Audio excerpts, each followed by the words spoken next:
Hello everyone, welcome to Learn with Radha. In this video, we will be discussing the topic genetics, which is from class 12 NCERT textbook. And this topic is important for the people who are going for the exam KVS PGT biology, and it is also important for NEET and CSIR NET life sciences.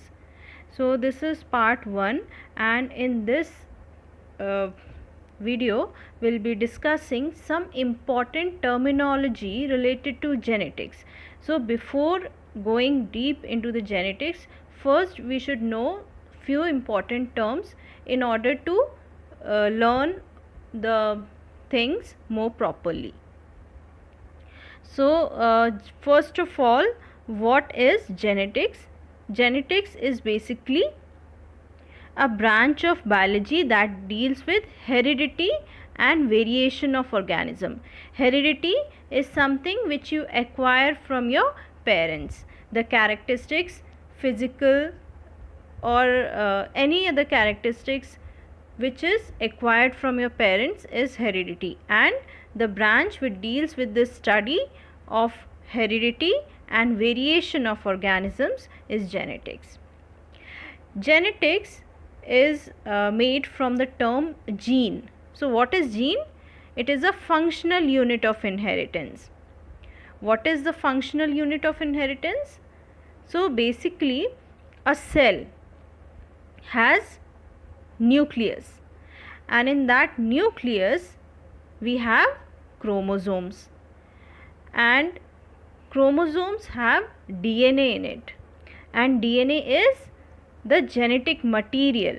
DNA is deoxyribonucleic acid, which is the genetic material, and in that DNA we have genes. So genes is the smallest functional unit of inheritance. So it is a hereditary unit made up of DNA that occupies a specific location on a chromosome. So in meiosis, you have studied that in meiosis, chromosome duplication and all these changes that occur, basically it occurs due to the chromosomes, and chromosomes have DNA in it, and the gene is the smallest part of the inheritance. The term was given by Johansen. So the term gene was given by Johansen, and the term factor, which was later called gene, it was introduced by Mendel. So what is chromosome? A strand of DNA that carries genes. Alleles. What are alleles then? Alleles are present on genes. It is a forms of gene that give rise to alternative characteristics for a specific heredity. For example, capital T, small t. Capital T means the plant is tall, and that tallness is the dominant characteristic, and small t represents dwarf. The plant is dwarf or short, and this is a recessive characteristic. So alleles, we have always two alleles. This is an example, just an example. It can be capital T, small t. But here the condition is heterozygous. We'll discuss later what is heterozygous and what is homozygous. So first we should understand here that what are alleles. Alleles are the forms of a gene that give rise to alternative characteristics. So in a gene we have always two alleles. Here one allele is dominant, capital T, and another is recessive, which is dwarf plant. So there could be capital T, small t. So alleles always occurs in pairs. Mendel studied the pea plant, and he had done various experiments based on the characteristics, and he had taken the opposite characteristics, and then he found out various alternations, and various results have been found. And here we should understand what are the characteristics of the plants. The pea plant was taken, and what are those characteristics which he had studied. So first he had taken the seed shape. The dominant is round and wrinkled is the recessive characteristic. Dominant characteristic is the characteristic which is expressed in, if we have wrinkled as well as round seed, the overall result would be round. So round is the dominant characteristic. Yellow and green, these are the seed color, they are opposite. Pod shape, inflated and constructed. Pod color, green and yellow. Flower color, purple and white. Flower location, axial and terminal. Axial is this type of flower location where you have in a stem you have this type of arrangement of the flower, and in terminal only one flower is there and it is present at the end of a plant. Plant size, tall and short, dwarf. These are all the characteristics which Mendel had taken to study the genetics. The next term important here is homozygous. Homozygous is when you have two identical alleles for a trait. So we have studied that alleles always occurs in pairs. We have studied that capital T and small t in the previous slide. Here, if you have a plant with capital T, these are also two alleles, and the recessive is small t and small t. So when you have the two alleles, the same alleles, they are identical alleles present for a trait, that is homozygous. Homozygous means same. We have either dominant or recessive. It could be capital T or it could be small t and small t. But if we have capital T and small t, then it would be heterozygous condition. When you have two different alleles, here the two different alleles are capital T and small t, but in homozygous condition they are identical alleles. It could be capital T or small t. But in heterozygous we have different alleles for a trait. The next term is genotype. Genotype is the genetic makeup of an organism, the actual alleles. So genotype is the genetic makeup of an organism. We will discuss genotype in more detail when we understand the experiments of Mendel. Next is phenotype. Phenotype is the observable physical characteristics. Genotype is related to the genetic makeup and phenotype is the physical characteristics, the observable physical characteristics of an organism. For example, here capital T, small t, the plant would be tall. The condition here is heterozygous, we have studied here, because we have two different alleles, capital T and small t. But the phenotype would be tall. The plant, if we observe the physical characteristic, the plant would be tall. But the genotype is heterozygous. Why? Because we have two different alleles present here, capital T and small t. But in the next condition, we have capital T and capital T. This plant also would be tall, because capital T is the dominant dominant allele. here in capital T small t, the condition is heterozygous, but the plant would be tall because we have capital T here and it is a dominant allele.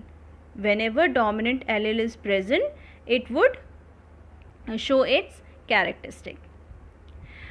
The next case is capital T, the phenotype is tall, the plant would be tall, and the genotype is homozygous because the identical alleles are present. The next term is cross. Cross is the deliberate breeding of two different individuals that results in offspring that carry part of the genetic material of each plant. So, the scientist Mendel, he experimented on pea plants, and we have studied the opposite characteristics, the plants that were crossed with opposite characteristics. And crossing means the breeding, the deliberate breeding of two individuals that result in offspring, and that offspring or the generation, the next generation, carry the part of genetic material of each parent. So basically it is a sexual reproduction because genetic material from each parent has been taken, and it is basically a cross which is the deliberate breeding of two individuals. The parent organisms must be genetically compatible. So for crossing, it should be necessary that the organism should be genetically compatible and may be from different varieties or closely related species. Now, what is filial? Filial is the first generation that results from the crossing of two parental lines. Suppose we have here male and female. After crossing the two, the offspring here would be known as the F1 generation or the first filial generation. And when you cross F1 with the another parent, the next generation, the second generation which comes after F1 would be F2 or second generation. The next term is Punnett square. It is basically a square diagram used to predict the genotypes of a particular cross or breeding experiment. So, this Punnett square is basically the representation of the cross that has taken place and what are the outcomes or what is the genotype of the next generation. You can easily find out with the help of the Punnett square, and it is named after Reginald C. Punnett, who devised the approach. So, we will discuss what is Punnett square in detail. For example, if we take parents with the genotype capital T, that means it is homozygous and dominant, and it is homozygous recessive. The next parent is the homozygous recessive, which is small t, or you can say the plant is dwarf. So here the gametes are, for capital T we have these gametes, and for small t and small t we have these gametes. This is a Punnett square. We take male gametes here and female gametes here. So we have male organism with the genotype capital T, and female gametes are small t and small t. Now we are going to cross them. So capital T small t gives rise to capital T small t. Similarly, this and this and this and this. So here we have find out that the resultant offspring is heterozygous. Why it is heterozygous? Because the one allele is dominant and the other allele is recessive, capital T, small t. So the first generation is heterozygous, but because of the presence of the dominant allele, the plants would be tall. The next term is selfing. Selfing is when you cross the members of the same generation. Like if you have find out, like we have male and female parent, they are crossed over and F1 generation is the resultant generation is the F1 generation, and this F1 generation is crossed within itself, then this would be known as selfing. We are crossing the members of the same generation. Next term is pure line. Pure line is a population of identical homozygotes constitutes a pure line. When you have a population of identical homozygotes, like we have two plants, we have taken two plants with a homozygous condition, and this is the homozygous condition. The resultant, the F1 generation would be homozygous dominant. So when you find out the when you have pure line parents having pure line, that means both the characteristics, both the genotypes are dominant. It could be recessive also, but not in between. The condition would not be heterozygous. In pure line we always have the condition of identical homozygotes. The next term is monohybrid cross. So we have discussed crossing. What is cross? The deliberate breeding of two organisms. And monohybrid cross is when you cross, when there is a cross between two organisms with different variation of one genetic chromosome of interest. Like if we take only one character, we have different characteristics in a pea plant, but we are only considering one character. We are more interested in experimenting or observing about only one character, then that cross is monohybrid cross. What is dihybrid cross then? When you are interested in two characters, a cross between two different lines or genes that differ in two observed traits. So previously in monohybrid cross we have taken the height, the plant is either tall or dwarf. In dihybrid cross we are taking two characters, tallness and the color of the flower. So P, capital P represents the color of the flower purple, and small p represents the color white, and purple is dominant over white. In trihybrid cross we are taking three traits, three different characters of a plant: tallness, color of the flower and the position of the flower. Capital A represents the axial flower location, and small a represents the terminal location, flower location. Axial is dominant over terminal. So this was all about this video. I hope you like this. Thank you so much.